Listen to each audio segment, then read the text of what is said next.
I'm a magician. I'm a magician. Pull my finger. Imagine if that was your magic act. Oh, God. I'm a magician. I could think of worse acts, to be perfectly honest. Yeah, that's true. Hi, Kate. Hi, Dominic. How are you? I'm not too bad. How are you today? I'm fabulous. I always say I'm fabulous. I never say that any other time, but only when I'm on this podcast that I'm fabulous. Well, maybe this brings it out in you. The podcast makes you feel more fabulous. Oh, I think I look pretty good today. I'm living this all black fringe hair. Got my glasses on, so I look smart. Great. You've got to fool people somehow. That was so mean. It's going to be one of those episodes. Oh, no. Oh, full disclosure. I didn't sleep very well last night because I had 900 wines. And it's that 900th wine that does it. $8.99? $8.99. Not a drama. I could still drive. But then the 900, no dice. So I'm really sorry I started off our pod with such vitriol towards you and your stunning look. You do look fabulous. Please, I love it rough. I want to know about this story that you are doing today because I saw the episode title and I don't know what it is. Well, before I get into it, I should probably do our Boo Pod shout out of the week. Absolutely. A beautiful, lovely gentleman named Alex Morel. I believe I'm pronouncing his last name correctly. Alex, let me know if I'm not. But Alex is one of our Boo Pod network members, and he has a podcast called Odd Encounters. Ooh. And yeah, it's a great title. There's a couple podcasts called Odd Encounters, so don't worry, we're going to link it in all of our socials so you can all find it. Perfect. But and we don't have a promo like little trailer for you just yet. I believe Alex is working on it at the moment, so we will share it later on another time. I might even get it before I do the editing, so we'll see. But Odd Encounters, they're really short, sharp, cute little episodes. They're only about 20-25 minutes max, so you can churn them out relatively quickly. But what's really interesting and cool about his podcast is that he goes out with a little crew of friends to haunted places or paranormal places and actually records the episodes from there. They investigate specific activities or accounts of paranormal activity. They test it out. That's so cool. They do all the history. So it's really short and concise, but it's cool because it's done live from these venues, which I just find really cool. That's true commitment. So absolutely. Yeah, everybody go check it out if you want something short and sharp because you can't listen to two funny people like Kate and I for an hour. Which, letting you know, that's going to happen again for this episode. Yes. We're going to talk to each other for an hour. So if you're not sure you're ready for that, then, you've always got Odd Encounters. Exactly.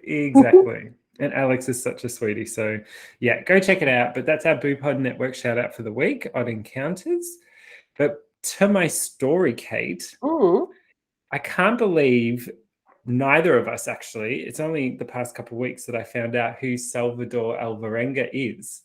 And I'm a bit embarrassed to say that I didn't know it sooner. But I've gotten today's story from a Guardian article by Jonathan Franklin, and it was written on the 7th of November in 2015. And he did such a good job. I'm almost just going to read it verbatim. I did a bit of editing and adding in of bits and pieces here, but they just did such a great job. But the story of Salvador Alvarenga is pretty much what inspired or is closely inspired the movie Castaway. No way. Yeah. Okay, so that's going to be our movie of the week. Yeah, absolutely. Amazing. I don't know who this is. As soon as I saw it, I was like, Salvador Dali. We're doing an episode about Salvador Dali. What did he do that was scary? But then I read it, and it's not the same. No, a few more letters. I mean, those Salvador Dali's paintings of, the subconscious and dreams and stuff is pretty fucking creepy for some people. That is true, actually. But no, this one, I'm just, I've been doing survival stories a lot recently, but I've also talked about the fact that lost at sea, the ocean and the deep blue sea, all, the monsters and stuff scare the hell out of me. And I'm working up to doing more ocean stories here. But, I thought I would combine a little bit of the past 2 episodes of survival stories and now add in my uber fear of the ocean. Perfect. You are dipping your toe in the water, so to speak. You are Literally. not yet going and swimming in the deep ocean, but you are here to introduce us to this and build up to your topic. I love it. Yeah. So this week I'm doing the amazing story of Salvador Alvarenga. So let's get into it. Let's do it. We've dropped our decks. We're popping a squat as we record. We're diving in. Okay, here we go. As they motored across the lagoon in the Marshall Islands, deep in the middle of the Pacific Ocean, the policeman stared at the specimen laid out on the deck before them. There was no hiding the fact that this man had been at sea for a considerable time. His hair was matted upwards like a shrub. His beard curled out in wild disarray. His ankles were swollen, his fists tiny. He could barely walk. He refused to make eye contact and often hid his face. Salvador Alvarenga, a then 36-year-old fisherman from El Salvador, had left the coast of Mexico in a small boat with a young crewmate 14 months earlier. Now he was being taken to Ibon Atoll, the southernmost tip of the Marshall Islands and the closest town to where he had washed ashore. He was 6,700 miles from the place he had set out from.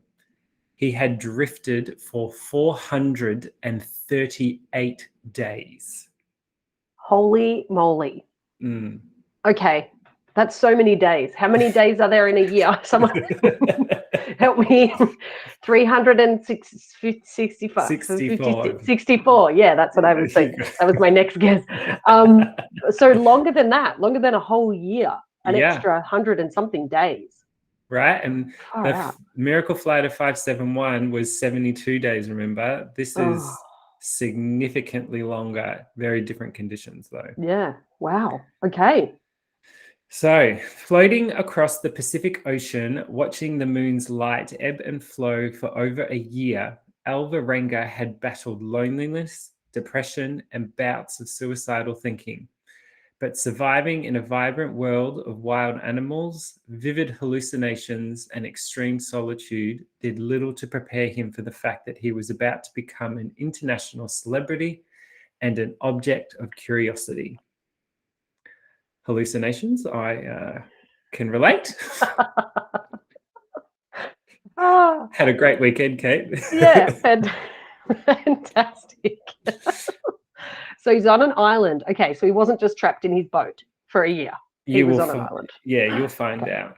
So days later, Alvarenga faced the world's press. Dressed in a baggy brown sweatshirt that disguised his reedy torso, he disembarked from a police boat slowly but unaided. Expecting a gaunt and bedridden victim, a ripple of disbelief went through the crowd. Alvarenga cracked a quick smile and waved to the cameras. Several observers noted a similarity to the Tom Hanks character in the movie Castaway. Boom. The photo of the bearded fisherman shuffling ashore went viral. Briefly, Alvarenga became a household name. Clearly not in my house. I mean, not my house. Yeah, this is the first I'm ever hearing of it. This is so great, though. I love these stories. So, who survives 14 months at sea? Only a Hollywood screenwriter could write a tale in which such a journey ends happily. I, the author, was skeptical, but as a Guardian reporter in the region, I began to investigate. It turned out there were dozens of witnesses who had seen Alvarenga leave shore, who had heard his SOS, and when he washed ashore in the same boat that he had left Mexico in, thousands of miles away, he was steadfast in his rejection of interviews, even posting a note on his hospital door begging the press to disappear. Later, I would sit with Alvarenga for many hours back at his home in El Salvador as he described in detail the brutal realities of living at sea for more than a year. Over the course of more than 40 interviews, he described his extraordinary survival at sea, and this is his story. Oh, yes. Bring it on. Here we go. On the 18th of November 2012, a day after being ambushed at sea by a massive storm, Alvarenga was trying to ignore the growing pond of seawater sloshing at his feet. An inexperienced navigator might have panicked, started bailing and been distracted from his primary task, which is aligning the boat with the waves. He was a veteran captain and knew that he needed to regain the initiative. Together with his inexperienced crewmate, Ezequiel Cordoba, he was 50 miles out at sea, slowly negotiating a route back to shore. The spray and crashing waves dumped hundreds of gallons of seawater into the boat, threatening to sink or flip them. While Alvarenga steered, Cordoba was frantically tossing water back into the ocean, pausing only momentarily to allow his shoulder muscles to recover. Now, Alvarenga's boat at 25 feet was as long as 2 pickup trucks and as wide as one. Perfect. Thank you. I need reference because I don't know. So I'm glad that that's in there. Now, with no raised structure, no glass, and no running lights, it was virtually invisible at sea. On the deck, a fiberglass crate the size of a refrigerator was full of fresh fish, tuna, mahamihi, and sharks. That was their catch after a 2-day trip. If they could bring it ashore, they would have enough money to survive for a week. Now, the boat was also loaded with equipment, including 70 gallons of gasoline, 16 gallons of water, 23 kilos of sardines for bait, 700 hooks, miles and miles of line, a harpoon, 3 knives, 3 buckets for bailing, a mobile phone in a plastic bag, a GPS tracking device which was not waterproof, a 2-way radio, the battery was only half charged, and several wrenches for the motor and 91 kilograms of ice. Okay. So that's your shopping list. That's the shopping list. So, but to me, I mean, it doesn't sound that they were, really like we go on a 2-day fishing trip and then we come back and this will be enough money for us to survive for a week.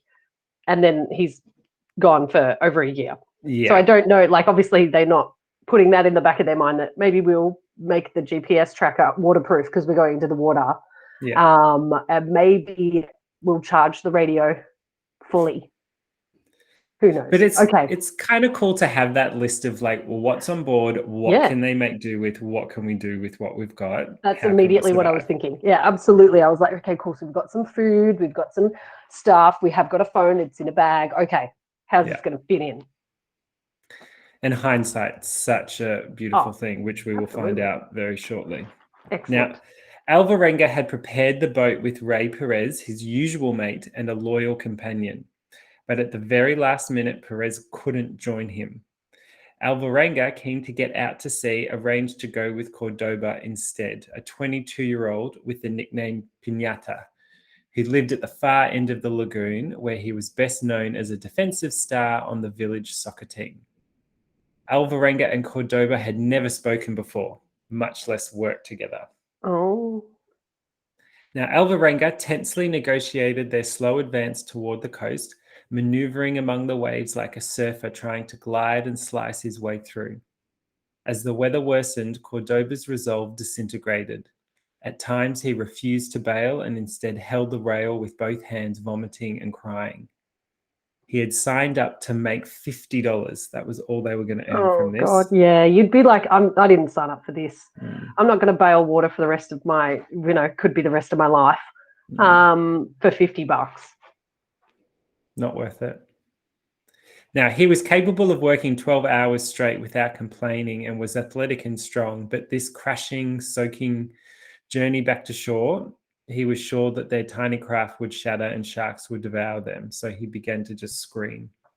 Great. I find that's always helpful if you're in a stressful situation. If someone's able just to stand there and scream, That's always going to settle everybody's nerves. So that's good. But I also feel where he's coming from. I would probably do the same. Sometimes you just got to let it out, right? You just got to scream.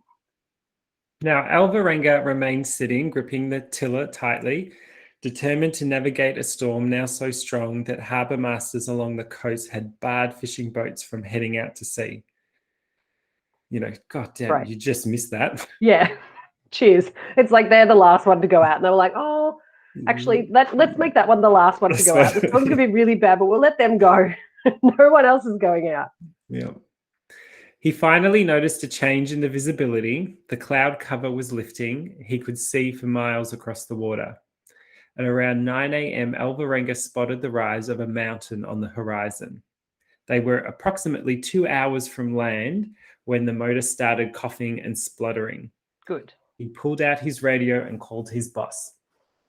Willie, the motor is ruined. Calm down, man. Give me your coordinates, Willie responded from the beachside docks at Costa Azul.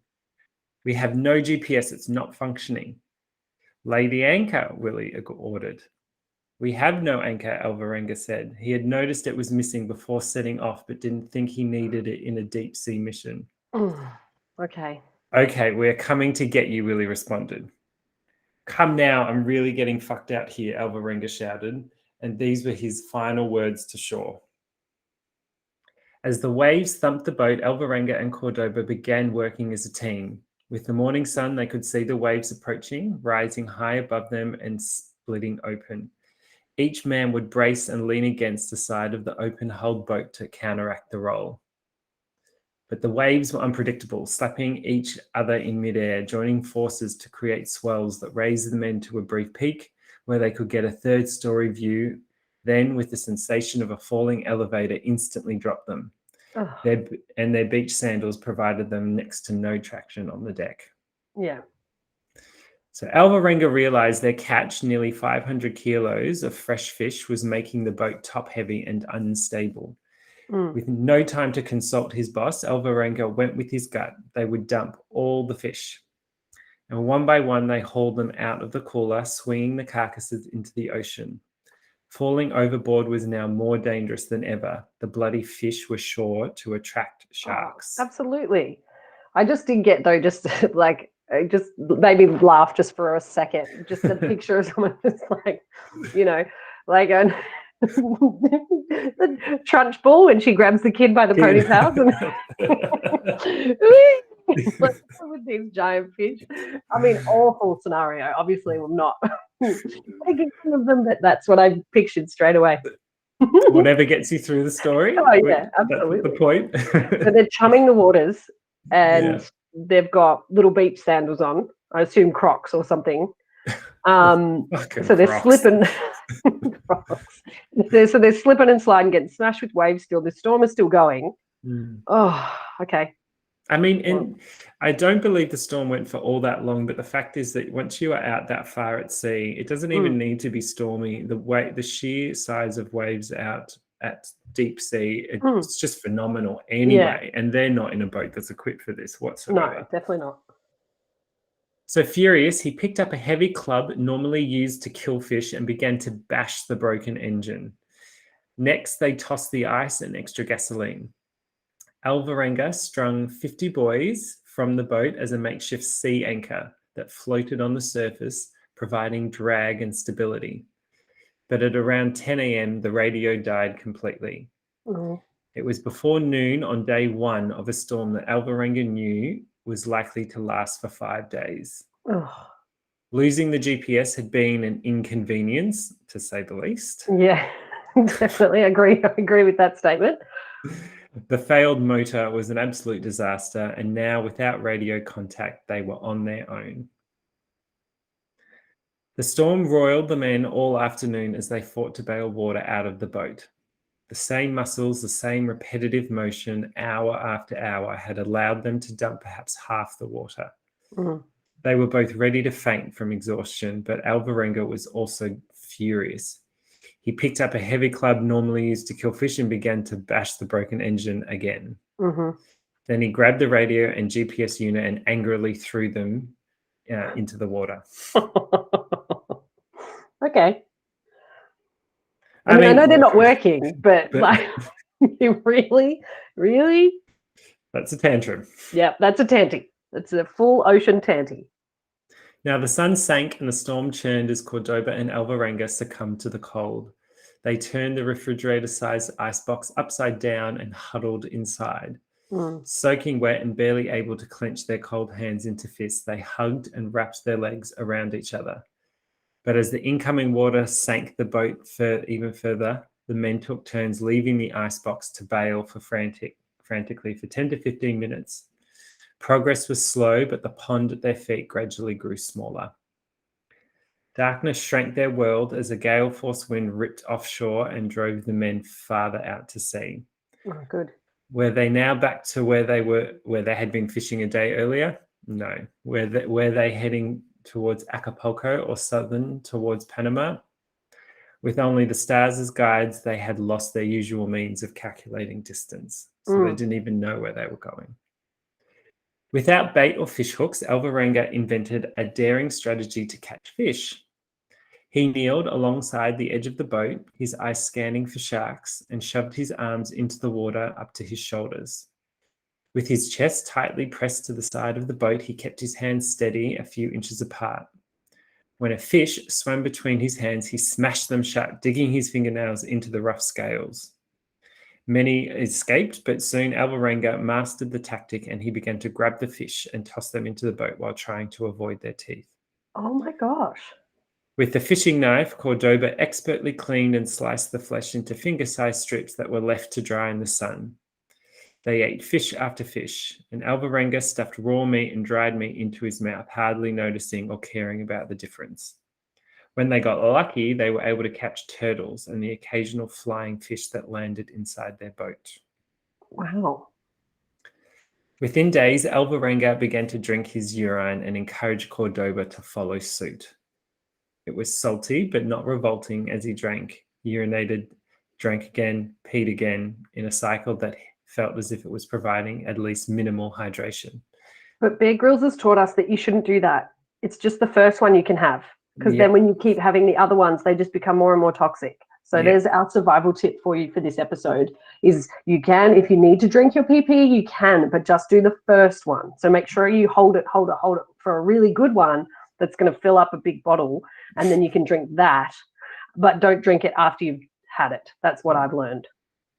And it actually exacerbates dehydration. So, okay. There you go. Now, despite their longing for liquid, they resisted swallowing even a cupful of the endless salt water that surrounded them. Obviously, don't drink seawater. Good move. Yep, that's the secondary tip. Drink your pee, but don't drink seawater. I was so hungry that I was eating my own fingernails, swallowing all the little pieces, Alvarenga later told. He began to grab jellyfish from the water, scooping them up in his hands and swallowing them whole. He said it burned the top part of his throat, but it wasn't so bad. Oh, okay. Right. Now, after roughly 14 days at sea, Alvarenga was resting inside the icebox when he heard a sound, splat, splat, splat. The rhythm of raindrops on the roof was unmistakable. Piñata, piñata, piñata, Alvarenga screamed as he slipped out. His crewmate awoke and joined him. Rushing across the deck, the two men deployed a rainwater collection system that Alvarenga had been designing and imagining for a week. Cordoba scrubbed a grey 5-gallon bucket clean and positioned its mouth skyward. Dark clouds stalked overhead, and after days of drinking urine and turtle blood, nearly dying of thirst, a storm finally bore down on the men. They opened their mouths to the falling rain, stripped off their clothes, and showered in a glorious deluge of fresh water. Within an hour, the bucket had 1 inch, then 2 inches of water. The men laughed and drank every couple of minutes. After their initial attack on the water supplies, however, they vowed to maintain strict rations. Good. Now, timeline gets a little bit hazy here, Kate, because obviously they were drinking their own urine, so they've become a bit cuckoo. Yeah. Maybe they slipped just a little thimble of ocean water. Yeah. But that's okay. I won't hold it against you. So after weeks at sea, Alvarenga and Cordoba began astute became astute scavengers and learned to distinguish the varieties of plastic that bob across the ocean. They grabbed and stored every empty water bottle they found. When a stuffed green rubbish bag drifted within reach, the men snared it, hauled it aboard, and ripped open the plastic. Inside one bag, they found a wad of chewed gum and divided the almond-sized lump, each man feasting on the wealth of sensational pleasures. Underneath a layer of sodden kitchen oil, they found riches. Half a head of cabbage, some carrots, and a quart of milk. It was half rancid, but they still drank it. Oh. It was the first fresh food the two men had seen for a long time. They've been ripping fish out of the ocean and eating them. That's as fresh as it gets. Like, that's fresher than Nobu, guys. Like, just chill out on your fresh food. Don't be, poo-pooing the turtles that you drank. You did okay. But imagine that. Sushi. Imagine that garbage bag just like floating along in the ocean, like you're thankful for litter. Yep. Far out. How the world has changed. Mm. They treated themselves to the soggy carrots as well, and they said it was their absolute favorite thing. Treat yourself. Now, when they had several days' worth of backup food, and especially after they had caught and eaten a turtle, Cordoba and Alvarenga briefly found solace in the magnificent seascape. We would talk about our mothers, Alvarenga recalled, and how badly we had behaved. We asked God to forgive us for being such bad sons, and we imagined if we could hug them, give them a kiss, we promised to work harder so they would not have to work anymore, but it was too late. After 2 months at sea, Alvarenga had become accustomed to capturing and eating birds and turtles, while Cordoba had begun a physical and mental decline. Mm. They were on the same boat but headed on different paths. Cordoba had been sick after eating raw seabirds and made a drastic decision. He began to refuse all food. Oh. He gripped a plastic water bottle in both hands but was losing the energy and motivation to put it up to his mouth. Alvarenga offered tiny chunks of bird meat, occasionally a bite of turtle, but Cordoba just clenched his mouth. Depression was shutting his body down. 2 months on a boat. I know. That's a long time. I mean, even on like a cruise, that's a long time. And these guys are I'm just curious, how do they eat the turtle? Like, do they just eat the meat off the turtle? Yeah, I'd imagine they'd probably open it up. I don't think that sounds very nice. No. Okay. I mean, nothing about this whole thing is particularly nice, but I'm hung up on the turtle situation. But okay. You know what I like? They didn't make the same mistake as your UFO friend did and put a wood fire in a UFO. At least they didn't try. They haven't tried to make a bonfire on their timber boat? That's a shock. Okay. Now, the two men made a pact. If Cordoba had survived, he would travel to El Salvador and visit Alvarenga's mother and father. If Alvarenga made it out alive, he'd go back to Chiapas, Mexico, and find Cordoba's devout mother, who had remarried an evangelical preacher. He asked me to tell his mother that he was sad he could not say goodbye and that she shouldn't make any more tamales for him. Aww. They should let him go, that he had gone with God, Alvarenga told me. I am dying, I am almost gone, Cordoba said one morning. Don't think about that. Let's take a nap, Alvarenga replied as he lay alongside Cordoba. I am tired. I want water, Cordoba moaned. His breath was rough, and Alvarenga retrieved the water bottle and put it to Cordoba's mouth, but he just would not swallow. Instead, he stretched out. His body shook in short convulsions. He groaned, and his body tensed up. Alvarenga suddenly panicked, and he screamed into Cordoba's face.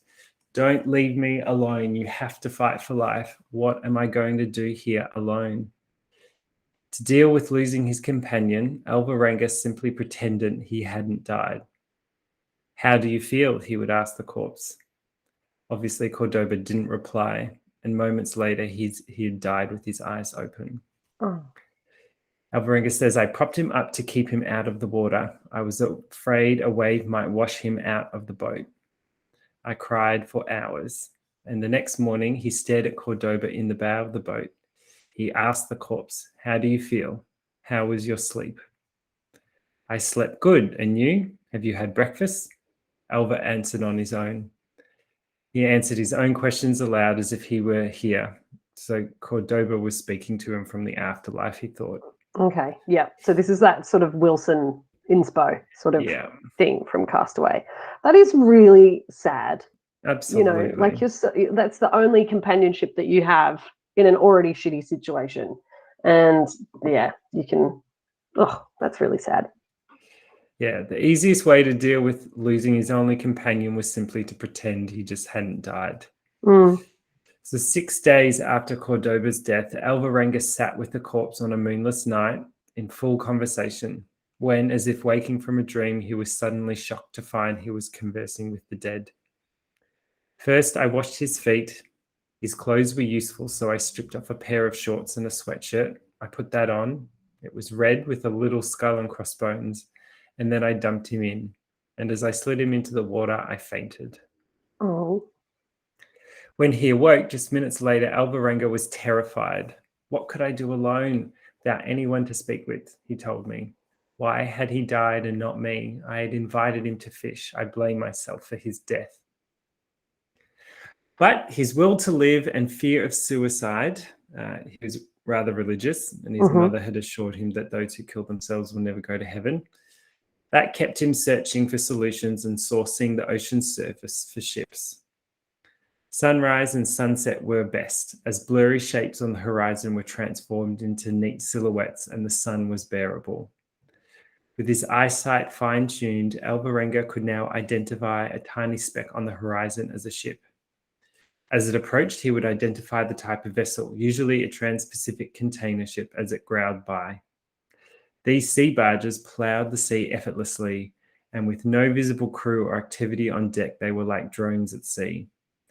Every sighting pumped Alvarenga with an energy boost that jolted him to wave, jump, and flail for hours. About 20 separate container boats paraded across the horizon, yet the maddening ship tease still excited him. Oh. Storms battered his small boat, but as he got farther out to sea, the storms seemed to become shorter and more manageable. So he's seeing 20 boats. Mm. Oh, imagine that. But I guess it's for those container ships, they're not looking for anybody because nobody knows he's out there. They would assume that the boat's capsized and it's gone. And it would be really hard. I mean, it's only 2 pickup trucks in an ocean. Like, that's it. So these big containers are not going to be looking out for him. Not at all. He's nigh invisible. Yeah. The white caps of waves and stuff, he'd look exactly the same. Exactly. Oh, poor guy. Now, Alvarenga let his imagination run wild in order to keep sane. He imagined an alternative reality so believable that he could later say with total honesty that alone at sea, he tasted the greatest meals of his life and experienced the most delicious sex. That's just because he's like getting ship teased all day long. That's what he's decided. I mean, dude, if you are wandering around your ship jerking off 24/7, I'm sure boats are probably not going to pick you up. But exactly, they're going to leave you to your own time. It's obviously he needs a moment. He wants some self-time. We're going to just keep it on. Yeah. He was mastering the art of turning his solitude into a Fantasia-like world. He started his mornings with a long walk. He said, I would stroll back and forth on the boat and imagine that I was wandering the world. By doing this, I could make myself believe that I was actually doing something, not just sitting there thinking about dying. With this lively entourage of family, friends, and lovers, Alvarenga insulated himself from bleak reality. When he was a small boy, his grandfather had taught him how to keep track of time using the cycles of the moon. And now, alone in the open ocean, he was always clear as to how many months he had been adrift. He knew he'd seen 15 lunar cycles while drifting through unknown territory. He was convinced his next destination was heaven, though. Oh. So you can't keep time. Like, he doesn't know where he is, but he knows how long he's been out there. I feel like I would be making up scenarios in my head too. Yeah. So it got me like, he'd rather do that than just think about dying all day. Yeah. Good for Salvador. He was whizzing along on a smooth current when suddenly the sky filled with shorebirds. Alvarenga just stared. The muscles in his neck tightened and a tropical island emerged from the mist. Oh, A green Pacific atoll, a small hill surrounded by a kaleidoscope of turquoise waters. So 15 months, and he finally sees an island. wow. Now, hallucinations didn't last this long, he told himself. Had his prayers finally been answered? Alvarenga's racing mind imagined multiple disaster scenarios. He could blow off course, he could drift backward. It had happened before. He stared at the land as he tried to pick out details from the shore. It was a tiny island, no bigger than a football field. He calculated. It looked wild, without roads, cars, or homes. Now, with his knife, he cut away the ragged line of buoys. It was a drastic move. In the open ocean with no sea anchor, he could readily flip during even a moderate tropical storm. But Alvarenga could see the shoreline clearly, and he gambled that speed was of greater importance than stability. In an hour, he had drifted near the island's beach. 10 yards from shore, Alvarenga dove into the water, then paddled like a turtle until a large wave picked him up and tossed him high on the beach, like driftwood. As the wave pulled away, Alvarenga was left face down in the sand. And he says, I held a handful of sand like it was a treasure. The famished fisherman crawled naked through a carpet of sodden palm fronds, sharp coconut shells, and tasty flowers. Ooh. He was unable to stand for more than a few seconds. I was totally destroyed and as skinny as a board, he said. The only thing left was my intestines and gut, plus skin and bones. My arms had no meat. My thighs were skinny and ugly. Oh, he doesn't need to be calling himself ugly. He's just been through a time. Yeah. No body shaming on this podcast, yeah, remember? Exactly right. I'm sure he was very handsome in his own way for someone that has been at sea for 15 months. He needs to give himself some credit. Although he didn't know it, Alvarenga had washed ashore on the Tile Inlet, a small island that is part of the Ebon Atoll, on the southern tip of the 1,156 islands that make up the Republic of the Marshall Islands, one of the most remote spots on Earth. Perfect. A boat leaving Ebon searching for land would either have to churn 4,000 miles northeast to hit Alaska, or 2,500 miles southwest to Brisbane, Australia. Oh, that's where we live. I mean, in know. Australia, not in Brisbane, but yeah. Yeah. Wow. Mexico. That's the only two options. Mexico, all the way, and yeah. Brisbane's closest. Pretty intense. I'll definitely put a map up so you can all see the journey that he took. Yeah.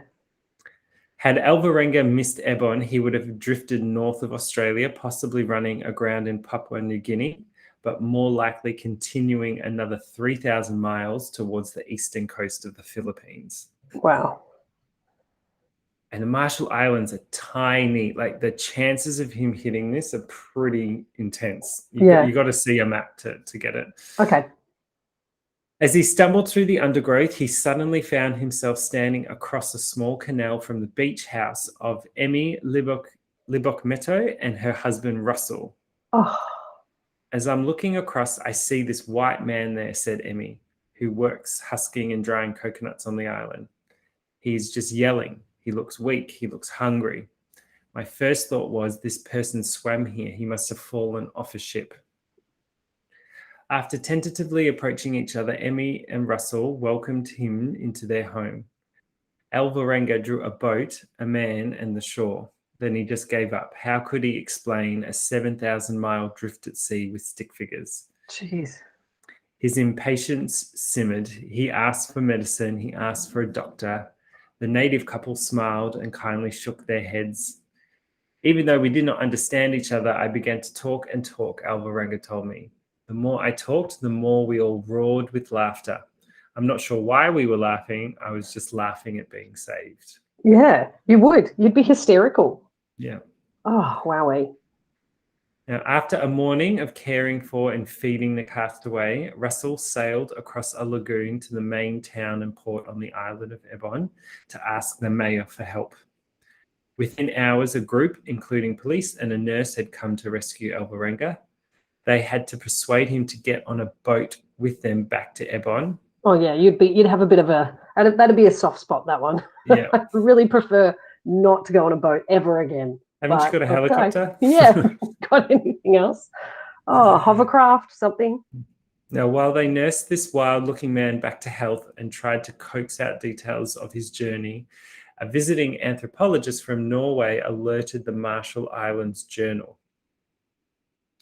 Written by Giff Johnson, the first story went out under the Agence France Presse (AFP) banner on the 31st of January and outlined the remarkable contours of Alvarenga's story. Reporters in Hawaii, Los Angeles, and Australia scrambled to reach the island to interview this alleged castaway. Mm. The single phone line on Ebon became a battleground as reporters tried to discover tantalizing details. Yeah. Alvarenga's story had enough hard facts to make it plausible. The initial missing person report, the search and rescue operation, the correlation of his drift with known ocean currents, and the fact that he was extremely weak and looked like shit. Like, come on. Yeah. Someone's not going to make that up. Imagine the effort you've got to go to, the commitment. Yeah, this is what I look like. And I ate turtles for 10 months. And now you're trying to tell me my story is not true. Go back to sea. Yeah. But a debate erupted online and in newsrooms around the world. Was this the most remarkable survivor since Ernest Shackleton, or the biggest fraud since the Hitler Diaries? Officials tracked down Alvarenga's supervisor, who confirmed that the registration number of the boat he had washed up in was the same as the one that had left port on the 17th of November 2012 and completely vanished. Guardian reporter Joe Tuckman interviewed Mexican search and rescue official Jane Marroquin, who detailed the desperate hunt for Alvarenga and Cordoba that followed. The winds were high, Marroquin said. We had to stop the search flights after 2 days because of poor visibility. I, Jonathan Franklin, began to investigate, talking to people up and down the coast of Mexico. I looked at medical records, studied maps, and spoke to survival experts ranging from the US Coast Guard to the Navy SEALs, as well as Ivan McFadden and Jason Lewis, two adventurers who had crossed that stretch of the Pacific. I spoke with oceanographers and commercial fishermen familiar with the area, and everyone confirmed that Alvarenga's version of life at sea was in line with what they would expect. When he arrived at hospital in the Marshall Islands, he was debriefed by the US Embassy officials, who described multiple scars on Alvarenga's very damaged body. He must have been out there for a very long time, the US ambassador said.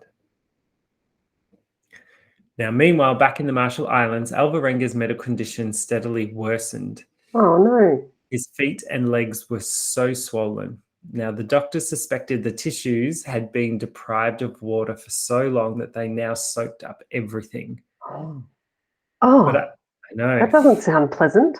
Sponge ankles is not a good look. Spangles. But no, I tried to do it. I'm not operating at my peak levels today, Dominic. Because you don't have a wine in your hand. Yeah, that's why. I don't need a wine in my hand ever again. But after 11 days, doctors determined that Alvarenga's health had stabilized enough for him to travel home to El Salvador, where he would be reunited with his family. He was diagnosed with anemia, and doctors suspected his diet of raw turtles and raw birds had infected his liver with parasites. Alvarenga believed the parasites might rise up to his head and attack his brain. Deep sleep was impossible, and he thought often of Cordoba's death. It was not the same to be celebrating survival alone. And as soon as he was strong enough, he traveled to Mexico to fulfill his promise and deliver a message to Cordoba's mother, Ana Rosa. He sat with her for 2 hours, answering all of her questions. Life on land has not been straightforward for months for Alvarenga, was still in shock. He had developed a deep fear of not only the ocean, but even the sight of water. He slept with the lights on and needed constant company. Soon after coming ashore, he appointed a lawyer to handle the media requests that came in from all over the world. He later changed representation, and his former lawyer filed a lawsuit demanding $1 million payout for an alleged breach of contract, which I just leave this person alone. Leave the man alone, yeah. Now, it wasn't until a year later, when the fog of confusion subsided and he scanned the maps of his drift across the Pacific Ocean, that Alvarenga began to fathom his extraordinary journey. For 438 days, he lived on the edge of sanity.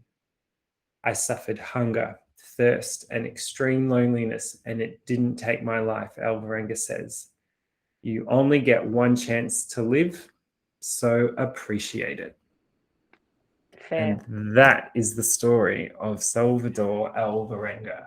Oh, I really enjoyed that. I thought it was going to be that he was living on an island for that period of time, but he was on his boat. That is even worse. Imagine the seasickness. I suppose that would be the last of your problems, really. But still, that is wild.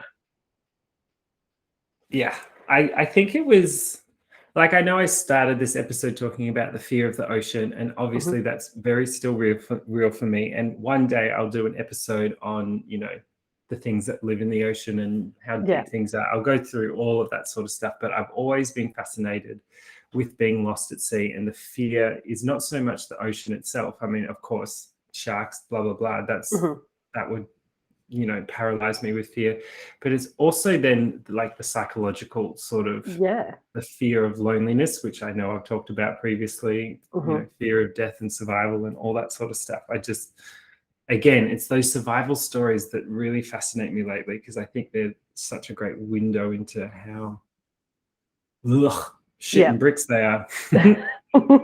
Exactly. And I think that's a theme. It's a bit of a, you know, it kind of goes along with a lot of our stories is, you know, your brain can just be so fucked. And what does it take for you to go over the edge? And what does it take for you to keep yourself on the other side of sanity? Like, you know, Salvador was pretending that he was, you know, taking walks all around the world and he's on the same, like, you know, 10, 15 meters of his boat. But like, where does that come from? Like, it's just fascinating. Yeah. So I always find them really, really interesting. And I really enjoyed that one. I can't believe, I mean, for a household name, I wasn't aware. So I'm glad you shared that story. We'll never forget Salvador Alvarenga now. Exactly right. Wow. Yeah, and it's a relatively recent story too. So yeah. Amazing. Anyway, there Thank you go. so much for sharing, Dominic. You're just such a fancy pants. I'm actually wearing my fancy pants today. I'm wearing my floral pants. God, you really are. They're really nice. I like them. Well, how exciting. I'm going to tell a story for our next episode. And it's exciting because Dominic and I are actually going to catch up in IRL, in real life, and record. So that will be fun. We haven't done that in a while. I know, it's been so long. So that will be really fun. And I'm looking forward to that. Yay. Oh my goodness. Thanks so much, Kate, for sticking around. No worries. I'm contractually obliged. So don't forget to check out Odd Encounters. It's on all the streaming services. Alex, shout out to you again and to the rest of our Blue Pod network. And everybody, please go check out our socials. There are games, there are questions for you, there are chances to participate and laugh and giggle and write in and all that cool fun stuff. So please go check us out and rate and review us as usual. It really, really helps us. Absolutely. And other than that, all right, I think that's a wrap. That's a wrap. See you all next week. Bye-bye. Bye-bye. Oh, that was a great story. Yeah, I like that one. That was really good.